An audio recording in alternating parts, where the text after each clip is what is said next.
ఓం శ్రీ సాయిరామ్.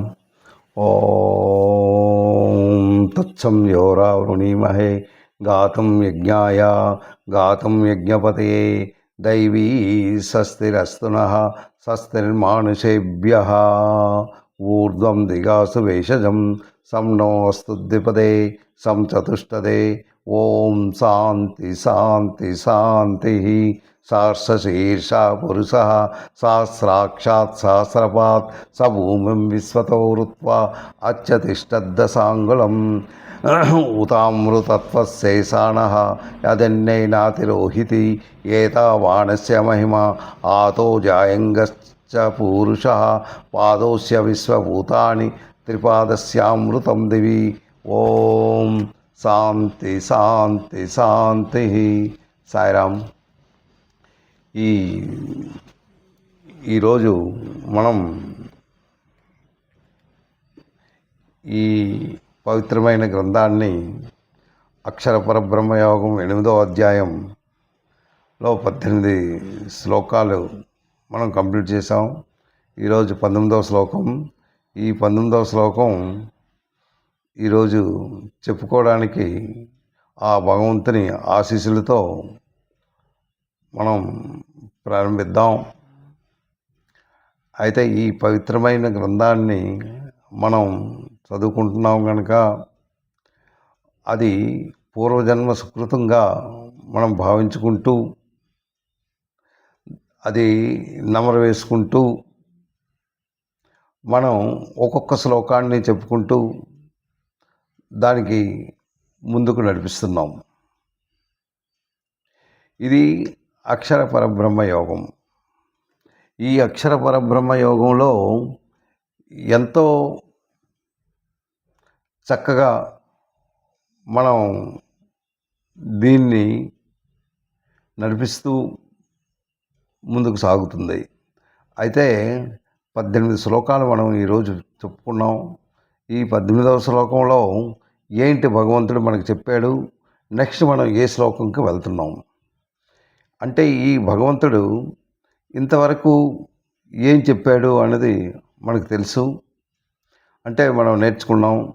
ఇప్పుడు మన తాలూకా కాలాన్ని బట్టి ఈ కాలం నిర్ణయించుకోవడానికి ఎలాగ దీనికి లెక్కేస్తున్నాం, మనం ఇప్పుడు ఎన్ని సంవత్సరాలు, ఎన్ని మాసాలు, ఎన్ని నెలలు, ఎన్ని రోజులు అని కాలాన్ని బట్టి మనం చెప్పుకుంటున్నాం. మన వయస్సు ఎందుకు అంటే మనం పుట్టినరోజుని బట్టి అక్కడి నుంచి లెక్కలేసుకుంటూ, అది ఎలా లెక్కలేస్తున్నాము అంటే ఉదయము రాత్రి కలిపి ఒక రోజుగా భావిస్తూ ఉదయం 12 గంటలు, రాత్రి 12 గంటలు, మొత్తం 24 గంటలు ఒక రోజుగా గడుస్తుంది. దీని ప్రకారం ఒక్కొక్క రోజు లెక్కేసుకుంటూ అలాగే వారాలు, అలాగే నెలలు, ఆ తర్వాత సంవత్సరాలు, ఆ తర్వాత చేస్తూ మన తాలూకా వయస్సుని మనం నిర్ణయించుకుంటున్నాం. ఈ విధంగానే అసలు మన సృష్టి ఎలా ఏర్పడ్డది ఒక్కసారి మనం భావించుకోవాలి. మనం జన్మ అంటే మానవ జన్మ. ఈ మానవ జన్మ మనం ఎత్తాం. ఈ మానవ జన్మ ఎత్తిన తర్వాత మనం సాధించవలసింది ఏంటి సాధించాం, ఏంటి నేర్చుకున్నాం, అసలుకి ఏంటి ప్రకృతి అంటే ఏంటి, ఈ రాత్రి పగళ్ళు ఎలా ఏర్పడుతున్నాయి, ఎందుకు ఈ వయసు నిర్ణయించాడు, పుట్టిన తర్వాత మళ్ళీ మరణించడం ఏంటి, ఇవన్నీ మనం ఒకసారి నెమరు వేసుకుంటే, ఒక్కసారి మనం ఆ పాయింట్కి మనకు వెళ్ళినట్టయితే పుట్టుక చావు, పుట్టుక కూడాను మనకు తెలియదు, అంటే ఇదంతా భగవంతుని సృష్టి అని మనం భావించుకుంటున్నాం. ఈ భగవంతుని సృష్టితోనే మనకు పుట్టుక అవుతుంది. పుట్టిన తర్వాత ఏం చేస్తున్నాం, పుట్టిన తర్వాత మనం ఏ విధంగా పుట్టాం, ఎక్కడ పుట్టాం, మన తాలూకా ఏంటి, ఏరియా ఏంటి, ఆ పరిసరాలను బట్టి మనకి ఎక్కడైతే పుట్టామో ఆ పరిసరాలను బట్టి ఆ తర్వాత మనకి జన్మనిచ్చిన తల్లిదండ్రుల తాలూకా వాళ్ళ తాలూకా అడ్వైజ్ని బట్టి వాళ్ళు ఆ తర్వాత గురువు తాలూకా బోధనలను బట్టి మన జ్ఞానాన్ని అభివృద్ధి చేస్తూ మన జీవితాన్ని కొద్దిగా ముందుకు నడుపుతూ ఉన్నాం. అయితే ఈ జీవిత శేషం జీవితం అన్నది ఏంటి అంటే మనం చావు అంటే పుట్టాము, పెరిగాము, తర్వాత మళ్ళీ వృద్ధాప్యంలోకి వెళ్ళాం, ఆ తర్వాత మరణించాం. ఇది మానవునిది. అయితే ఒక్క మనుషులదే కాదు, మొత్తం సమస్త కోటి ప్రాణులది. ఎన్ని కోట్లయితే రకరకాలుగా ఉన్నాయి ఈ తాలూకా ప్రాణకోటి. ఏంటి, పక్షులుగా ఉన్నాయి, జంతువులుగా ఉన్నాయి, మనుషుల రూపంలో ఉన్నాయి, దేవతలు ఉన్నారు, ఇవి అవి ఎన్నో ఆలోచించుకుంటున్నాం. మనం చూస్తుండగానే అవన్నీ నశిస్తూ ఉన్నాయి, చూస్తుండగానే నశిస్తూ ఉన్నాయి, మళ్ళీ పుడుతున్నాయి. అవి పుడుతున్నాయి అని మనకు తెలియదు, ఏదో కొన్ని పుడుతున్నాయి. ఒక కోడి ఉంది, తన గుడ్లు పెడుతుంది, దానితో పిల్ల చేస్తుంది, ఆ పిల్ల పెరుగుతూ ఉంది, అది మళ్ళీ కొంత పెరిగిన తర్వాత మళ్ళీ అది గుడ్లు పెడుతుంది. అంటే దాని తాలూకా ఉత్పత్తి అలాగా పెరుగుతూ వస్తూ ఉంది. అలాగే ఆ ఒక్క ప్రాణే కాదు, అన్ని ప్రాణులు, మన కుక్క, పిల్లి, నక్క, ఎన్ని ఇవి జీవరాశులు మనం చూస్తున్నాము, అన్నీ ఇదే దీంతోనే సంబంధించింది. అయితే ఇప్పుడు మనిషికి పుట్టిన తర్వాత ఆశ ఎందుకు కలుగుతుంది? ఆశలతోనే ఉంటున్నాడా? ఈయన ఆశ కలగడానికి గల కారణం ఏంటి అంటే, ఈయన ఏదైతే కళతో చూస్తున్నాడో, ఏ వస్తువునైతే చూస్తున్నాడో ఆ వస్తువును ప్రేమించడం, ఆ వస్తువు మీద ఎక్కువగా ప్రేమ కలిగి అది కావాలి అన్న అపోహ కలిగి దాని మీద మనసు కలిగి దాన్ని తెచ్చుకోవడం, కొన్నాళ్ళు వాడడం, మళ్ళీ అవి పోవడం, ఇలాగ జరుగుతూనే ఉన్నాయి. అంటే ఏది శాశ్వతం కాదు, అవి అశాశ్వతం. అంటే శాశ్వతమైనది ఏంటి అనేది మనం ఒక్కటే తెలుసుకోలేకపోతున్నాం. జీవితమా, లేకపోతే ఏవైతే జీవరాశులు ఉన్నాయో అవి శాశ్వతం కాదు. అన్నిన్నూ పుడుతున్నాయి, చచ్చిపోతున్నాయి, పుడుతున్నాయి, చచ్చిపోతున్నాయి. వస్తువులు చూస్తున్నాయి, ఈ వస్తువులు కూడా అంతే. మనం చూస్తున్నాం, మళ్ళీ పోతున్నాయి, చూస్తున్నాం, మళ్ళీ పోతున్నాయి. ఏంటి, what is the meaning of it? దీనికి ఏదో ఒకటి ఉండాలా?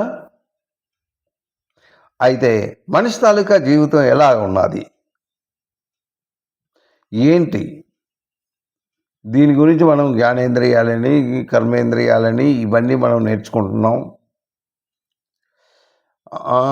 ఈ కళ్ళు, ముక్కు, చెవు ఇవన్నీ ఇవి జ్ఞానేంద్రియాలుగా వస్తూ దానికి మనకేంటంటే బుద్ధి, మనస్సు, శరీరం, ఇవి ఈ బుద్ధితో అంటే ముందు మనస్సు ఉంది, మనసుతో బుద్ధి ఉంది, ఇవన్నీ మనం ఒకటికొకటి మనం నేర్చుకుని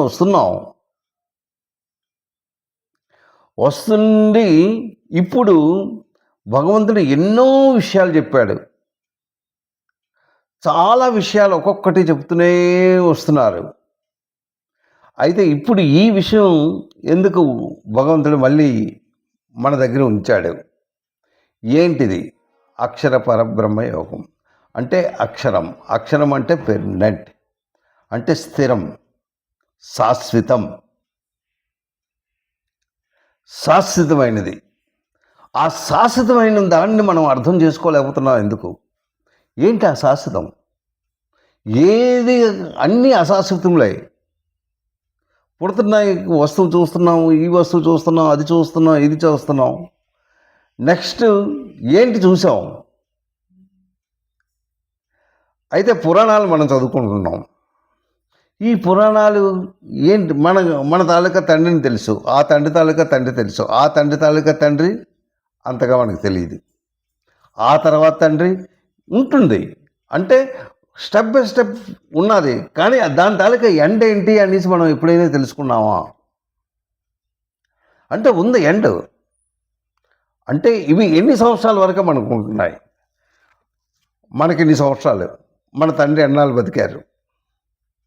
ఆయన ఒక 80 సంవత్సరాలు 90 సంవత్సరాలు ఆయన బతికారు. వాళ్ళ నాన్నగారు ఎన్నాళ్ళు బతికారు? అది అంతవరకు మనకు తెలుసు. వాళ్ళు కూడా 80 90 సంవత్సరాలు బతికారు.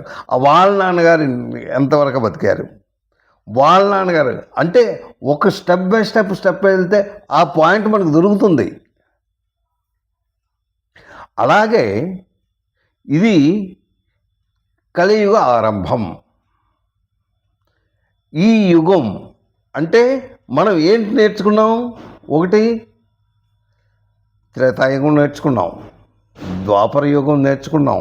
అంటే ఇవి ఎలా నేర్చుకోవడం అంటే శాస్త్రాలు మనం చదువుకుంటున్నాం. ఈ శాస్త్రాల్లో అన్నీ చెప్తున్నాడు.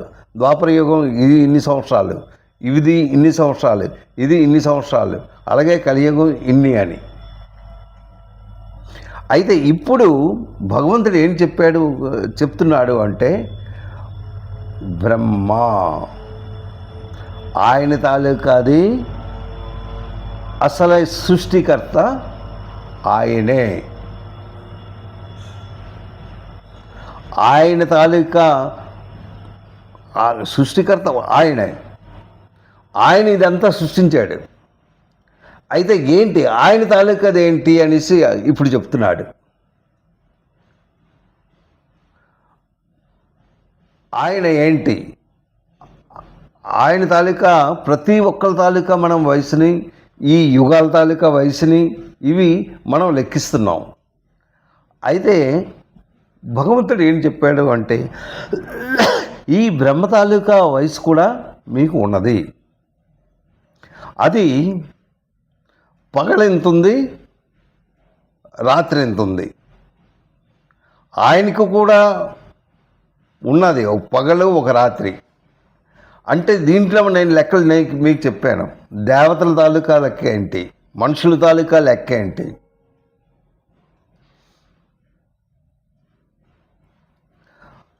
ఇది మనిషికి ఏ రోజైతే ఒక సంవత్సరం అవుతుందో వాళ్ళకి ఒక రోజు కింద లెక్క దేవతలకి. అలా లెక్కేస్తూ దాన్ని కౌంట్ చేశారు. కౌంట్ చేస్తూ అంటే వాళ్ళ తాలూకదే. అయితే బ్రహ్మ తాలూకదే ఏంటి? ఎవరు సృష్టించారు? బ్రహ్మే సృష్టించాడు. ఆయన తాలూకా అది ఒక పగలు ఒక రాత్రి ఉంటుంది. ఏంటి పగలు? పగలు ఉన్నప్పుడు ఆయన పగలంతను 32 కోట్ల సంవత్సరాలంట ఆయనది. అంతవరకు ఆయన పగలే. ఆ తర్వాత మళ్ళీ రాత్రి అవుతుంది. ఈ రాత్రి ఎప్పుడైతే ఆరంభమవుతుందో దానికి ప్రళయం వస్తుంది. ప్రళయం వచ్చినప్పుడు ఏంటంటే మొత్తం అంతను పోతుందనమాట. అంటే ఆయన నిద్రావస్థలో ఉన్నారు. మళ్ళీ 32 కోట్ల సంవత్సరాలు మళ్ళీ అయితే కానీ మళ్ళీ ఇది అవ్వదు. అంటే మొత్తం ఈ సృష్టి అది అలాగనే ఏర్పడుతుంది. మీకు దాని గురించి ఇది ఎన్ని సంవత్సరాలు, ఇది ఎన్ని సంవత్సరాలు అని చెప్పాను. నేను మళ్ళీ దాని గురించి వెళ్తే మనం నెక్స్ట్ శ్లోకానికి వెళ్దాం. అయితే ఇప్పుడు 18వ శ్లోకంలో వ్యక్తయం సర్వ అన్నాడు. అంటే ఈ చరాచర ప్రాణులు ఇవన్నీ అవ్యక్తంలే.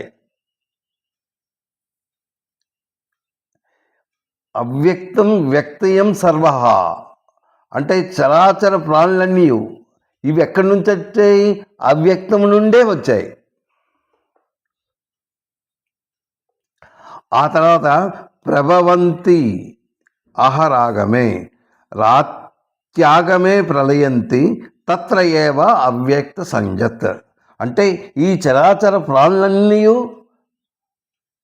ఎలా సృష్టి అయ్యాయి ఒక్కసారి మీరు ఆలోచించండి. అంటే బ్రహ్మ యొక్క పగలున్నప్పుడే ఆయన సృష్టించాడు. అంటే ఆయన పగటిపూటే, రాత్రిపూట మరి ఇంకంతను ప్రళయమే, ఇంకా రాత్రి లేదంటే పగలే. అంటే ఈ చరాచర ప్రాణులన్నీ బ్రహ్మ యొక్క పగటి కాలమునే, పగట్లో ఎలా అయితే ప్రారంభమైందో ఆ ప్రారంభం అవ్వగానే ప్రకృతిలో ఉన్న ప్రాణులన్నీ ఉద్భవించాయి. మళ్ళీ అవి చనిపోయిన తర్వాత మళ్ళీ అటు.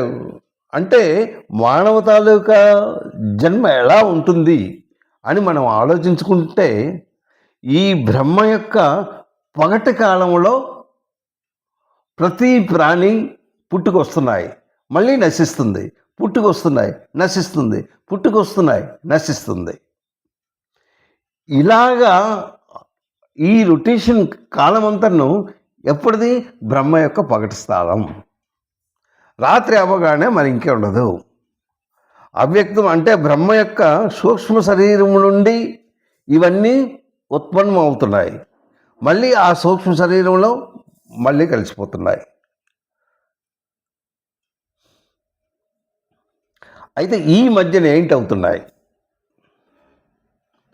ఏంటి ఈ ప్రాణుల తాలూకా లక్షణాలు ఏంటి, గుణాలు ఏంటి?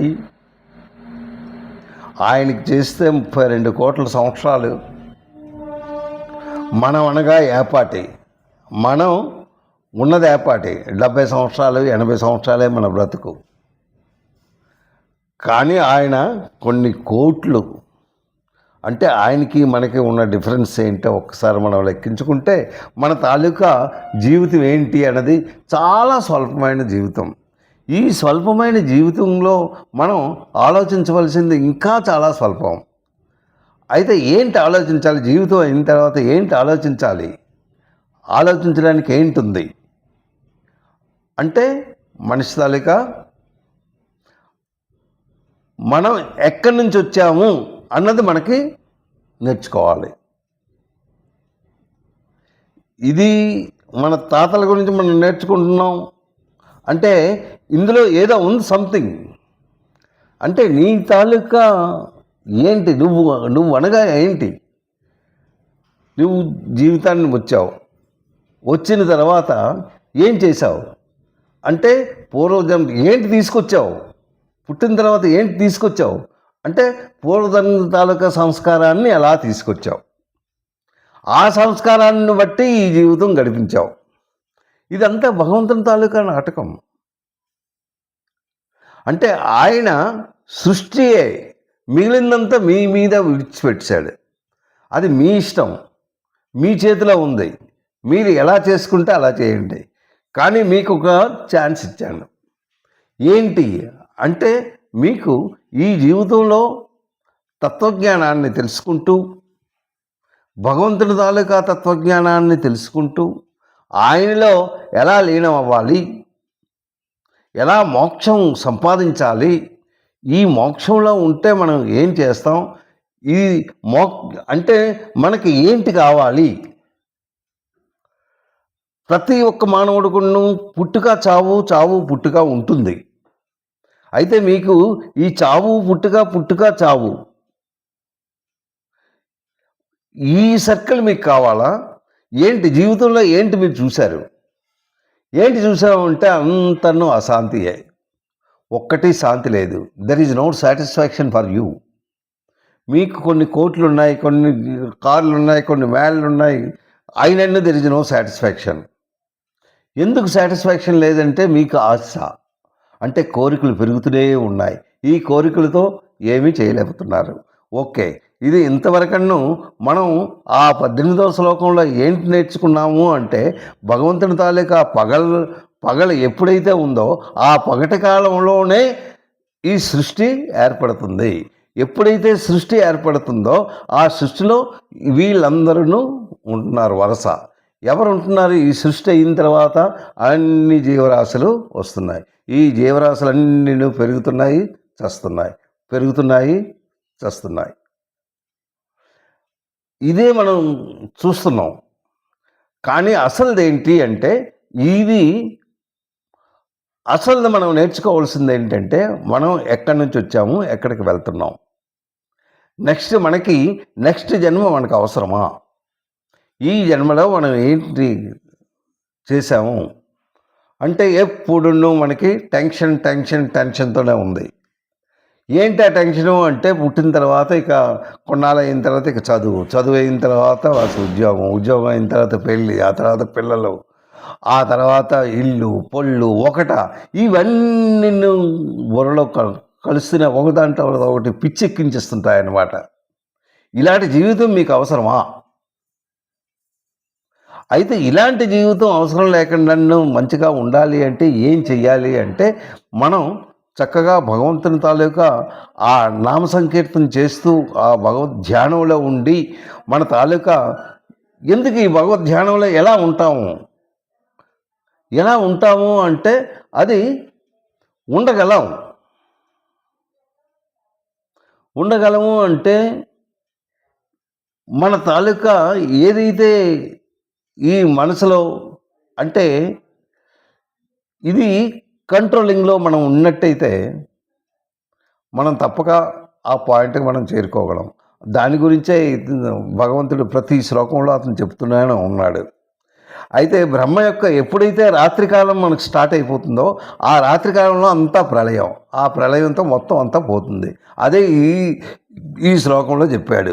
18వ శ్లోకంలో అవ్యక్తం అంటే అవ్యక్తాత్ వ్యక్తయం సర్వ ప్రభావంతి అహారాగం రాత్యాగమే ప్రళయంతి తత్రయావ అవ్యక్త సజ్ఞన్ అనేసి అంటే భగవంతుని తాలూకా ఎప్పుడైతే పగలుందో అన్ని జీవరాశులు ఆ పగటి కాలంలో ఆయన శరీరం నుంచే వస్తున్నాయి, మళ్ళీ అక్కడే కలిసిపోతున్నాయి.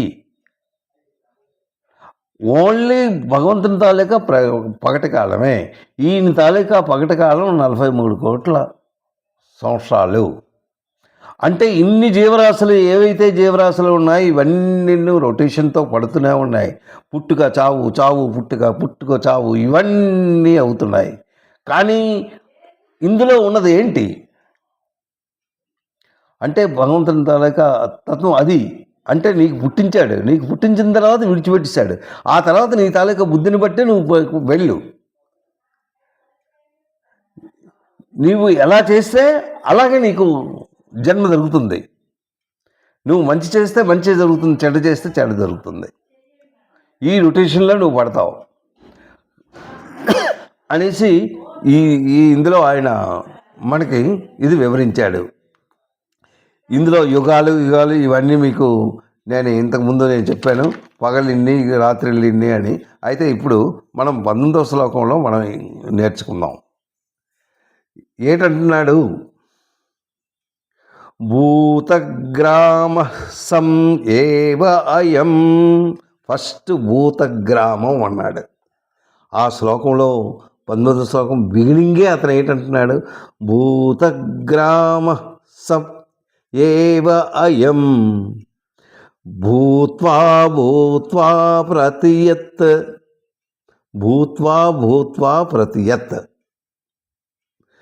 రాత్యాగమే అవసః పార్థ పభవతి అహరాగమే. చూడండి, భూతగ్రామం సం ఏవ అయం. ఏంటి భూత అంటే ఏంటి? ఆ భూత సముదాయం.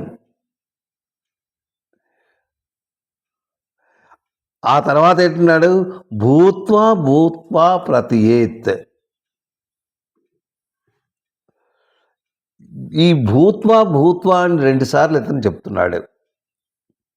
ఏంటి ఈ శ్లోకంలో? భూతగ్రామ సహా అన్నాడు. ఏంటి భూత అంటే ఏంటి అంటే ప్రాణంతో ఉన్నవన్నీ భూతాలే. ఏవైతే ప్రాణంతో ఉన్నాయో, ఏవైతే ప్రాణంతో ఉన్న చరాచర ప్రాణి, ఈ మొత్తం ఎన్ని ప్రాణులు ఉన్నాయో ఈ చరాచర ప్రాణులన్నిటికీ భూత్వాలు. ఇవన్నీ భూత్వాలు. భూత సముదాయం అన్ని ప్రాణులు ఏంటి, ఈ ప్రాణులు ఎలా ఉన్నాయి, కొన్ని కోట్లు ఉన్నాయి. అంటే రకరకాల జీవరాశులు ఉన్నాయి. ఎన్ని జీవరాశులు ఉన్నాయో మనం లెక్క చెప్పలేము. ఎన్ని రకాలుగా ఉన్నాయో అన్ని ప్రాణంతోనే ఉన్నవి చాలా మట్టుగా ఉన్నాయి. ఈ జీవరాశులన్నీ ఉంచినవి అంటే ఇది భగవంతుని తాలూకా సృష్టి. ఈ జీవులు ఉండాలి, సమస్త ప్రాణికోటి. అది ఇది బ్రహ్మకు అంతకు ముందు శ్లోకం ఏం చేసాము, బ్రహ్మకు పగటి కాలంలో ఏదైతే ఉందో ఆ పగటి కాలంలో వస్తుంది. ఇక్కడ ఇదే చెప్తున్నాడు అనమాట. భూత్వా ప్రతియం అంటే అనాది కాలం నుంచి అంటే ప్రాణంతో ఉన్నవన్నీ మళ్ళీ ప్రాణంగా మళ్ళీ వస్తున్నాయి.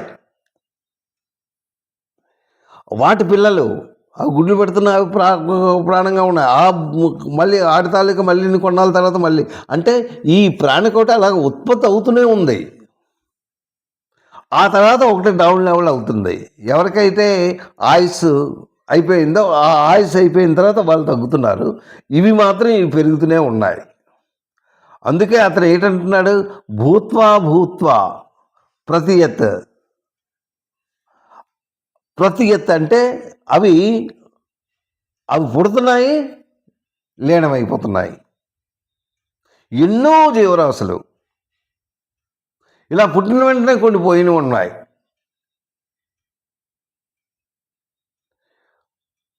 పుట్టిన తర్వాత కొన్ని సంవత్సరాలు ఉండడానికి అవి ఉన్నాయి.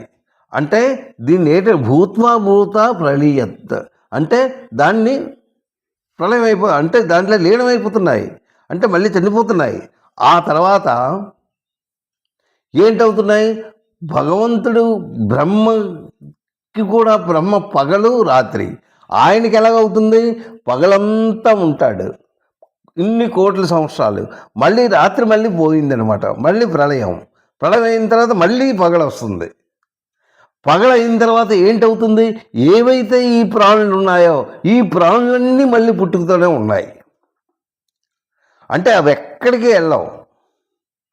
దీని తాలూకా అర్థం ఏంటంటే మీ బాడీయే చస్తుంది, మీ బాడీయే మాత్రమే అది లీనమవుతుంది, అంతేగాని ఆత్మ చావదు.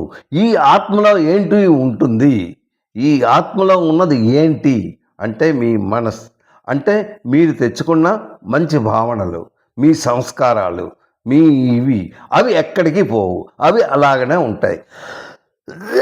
ఏదైతే మంచిగా ఉన్నాయో మంచిగానే ఉంటాయి, ఏవైతే చెడ్డగా ఉన్నాయో ఆ చెడ్డ కూడా దాంట్లోనే ఉంటాయి. దాని తాలూకా ఫలితాలు అనుభవించాలి, తప్పదు. మీరు ఏదైతే కర్మ చేశారో ఆ కర్మను మాత్రం కంపల్సరీ మీరు అనుభవించక తప్పదు. అది అనుభవించాలి కూడాను. అవి ఎలా అనుభవిస్తాము అంటే ఇలాగ, ఇప్పుడు బ్రహ్మ యొక్క పగలైపోయింది, రాత్రి అయిపోయింది, ప్రళయం అయిపోయింది, మళ్ళీ పగలొచ్చింది. పగలొచ్చిన తర్వాత నీ తాలూకా ఎక్కడికి పోదు, నువ్వు మళ్ళీ సృష్టి ఆరంభం ఇలాగ అవుతుంది. దీనికి ఇంకా ఎండ్ లేదు అనేసి ఇక్కడ చెప్తున్నా. రాత్యాగమే అవసహ్వార్థ,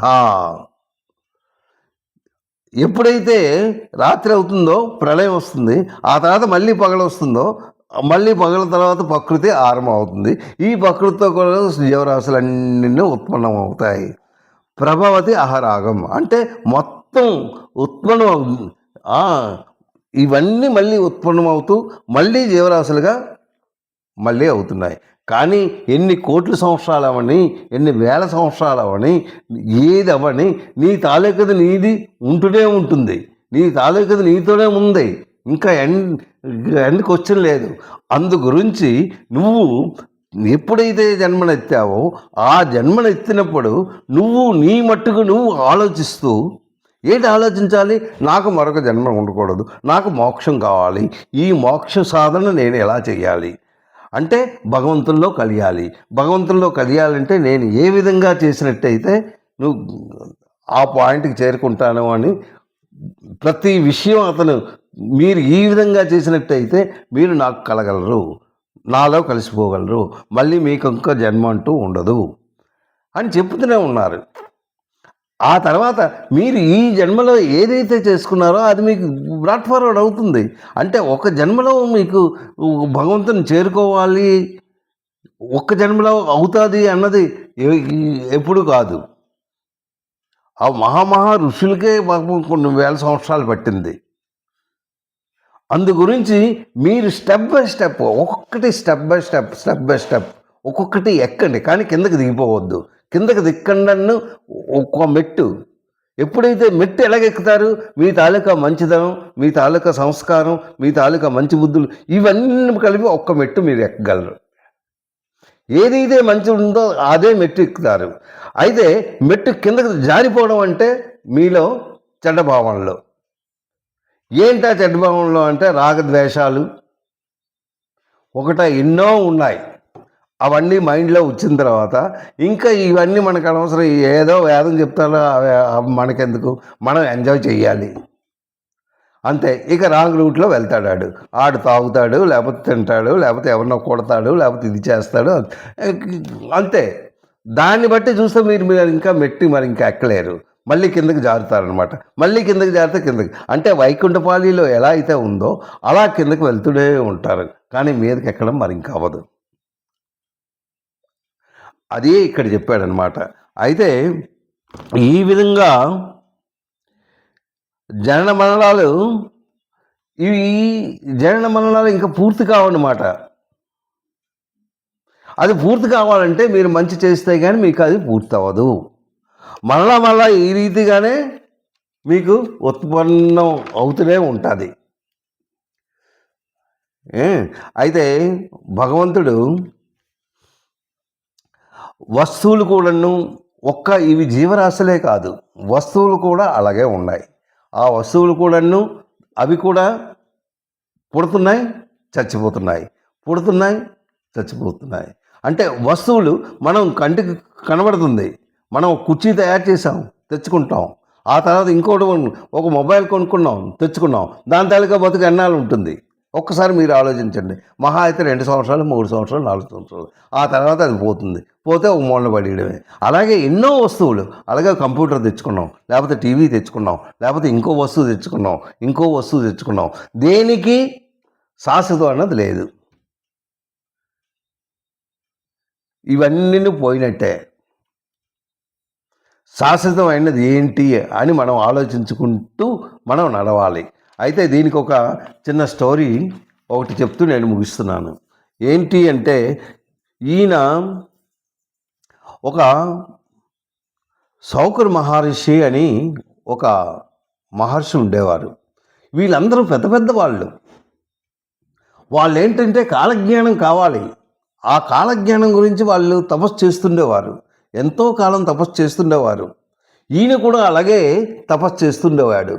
అయితే ఈ తపస్సు తాలూకా కోరికలు తీర్చుకోవడానికి భగవంతుడు ఆ దేవేంద్రుని వీళ్ళు టెస్టులు చేస్తుంటూ ఉండేవారు. అది భంగం కలిగించడానికి ఎన్నో ప్రయత్నాలు కూడా చేస్తుండేవారు. అలాగే ఈయన ఏం చేశాడు అంటే, ఈయన సముద్రంలోనే ఉండిపోయాడు.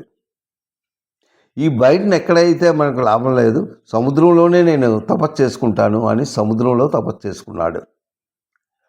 తపస్సు చేసుకుంటూ ఆయనకేమో భంగం చేయడానికి దేవతలను పంపించాడు, చాలా ఉరుములు ఇచ్చాడు, అవి చేశాడు. ఏది చేసినా ఆయన ఆ జ్ఞానానికి ఇంకా మించిపోయారనమాట. అందు గురించి దానికి ఆయన ఏమీ జంకలేదు, వంకలేదు. ఆయన తాలూకాది వేరుగా ఉంది. అంటే ఎప్పుడైతే మీరు భక్తిగా భగవద్ ధ్యానంలోకి వెళ్ళిపోయారో పక్క నుంచి ఏంటవుతుంది, ఆ పక్కన ఏంటి, ఈ పక్కన ఏంటి, అదేమి మీకు గుర్తుండదు. ఏంటి మీ తాలూకా మైండ్లో ఏంటుంది, మీ కళ్ళతో మీకు కొన్ని వస్తువులు చూస్తూనే ఉంటారు. అంటే మీ మైండ్ ఏదో ఆలోచనలో ఉన్నారు. మీ ముందు ఒక మనిషి వెళ్ళిపోయినా అతను గుర్తుండదు. ఎందుకు గుర్తుండదు అంటే మీ మైండ్ ఇంకోవైపు వెళ్తుందనమాట. అలాగే ఆయన తాలూకా మైండ్ భగవంతుని మీదకి వెళ్ళింది. ఏవి కనబడవు. అలాగే అతను చేస్తూ ఉన్నాడు.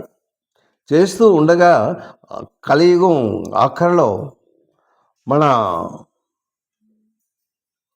అశ్వమేధ యాగంలో ఈ అశ్వం కూడా అటు వెళ్ళింది. ఈయన ఇవన్నీ చేస్తూ ఇంకా మరి ఇందులో నాకు డిస్టర్బెన్స్ అవుతుంది, ఎందుకు వచ్చింది అనేసి ఇక బయట ప్రపంచానికే వచ్చేసాడు. వచ్చి అక్కడ తపస్సు చేసుకుంటుండేవాడు. ఒక చిన్న కుటీరం చేశాడు. కుటీరం చేస్తూ అక్కడ ఈ ఇప్పుడు నాకు ఒక జ్ఞానం వచ్చింది. ఈ జ్ఞానంలో నేను ఆ జ్ఞానాన్ని నలుగురికి నేను ఇస్తే చాలా మంచిది అన్న భావనతో ఆయన ఇవి చేస్తూ ఉండేవాడు. అంతట్లో ఇది జరిగింది. ఈ అశ్వం రావడం, అదేమో అక్కడ చిక్కుపోయిన తర్వాత అర్జునుడు వచ్చి ఆయన్ని ప్రార్థిస్తూ ఆయన్ని అడిగాడు, స్వామి నా అశ్వం ఇక్కడ చిక్కుకుడిపోయింది, నేను ఎవరు అంటే నేను అర్జునుడిని, నాతో కూడా వచ్చారు కొంతమంది, అందులో శ్రీకృష్ణుడు కూడా నాతో వచ్చాడు అంటే నువ్వు రావడం నాకు చాలా సంతోషం, కానీ కృష్ణుడిని కూడా వచ్చావు అంటే అంతకన్నా ఇంకేం కావాలి అన్నాడు. స్వామి మరింకేం లేదు, ఆ అశ్వాన్ని నాకు విడిపించండి, మీరు మహాయోగులు, మీరు ఏది తలుచుకుంటూ అవుతుంది అది తీసుకెళ్ళిపోతాను అంటే ఏంటి అంటే మేము యజ్ఞం చేస్తున్నాం స్వామి, మా అన్న ధర్మరాజు ఆయన యజ్ఞం, మీకు యజ్ఞాలు ఈ తపస్సులు ఎందుకయ్యా, ఎవరు నవ్వుతారు, మీరు ఇవన్నీ భగవంతుడి గురించే కదా, శ్రీకృష్ణుడు అన్నవాడు మీ చెంతలో ఉన్నాడు, ఆయన్ని పట్టుకుంటే మరి ఇలాంటివన్నీ ఎందుకు, ఇవి కూడా ఆయన గురించే కదా, మీరు ఎందుకు ఇందులో పడిపోయారు అంటాడు. అది కాదు స్వామి, ఆయనే మాకు చేయమన్నారు అన్నాడు. ఆహా అలాగా, ఎందుకు చేయమన్నారు మీరు ఎప్పుడైనా ఆలోచించారా? దానికి ఒక కారణం ఉంటుంది కదా,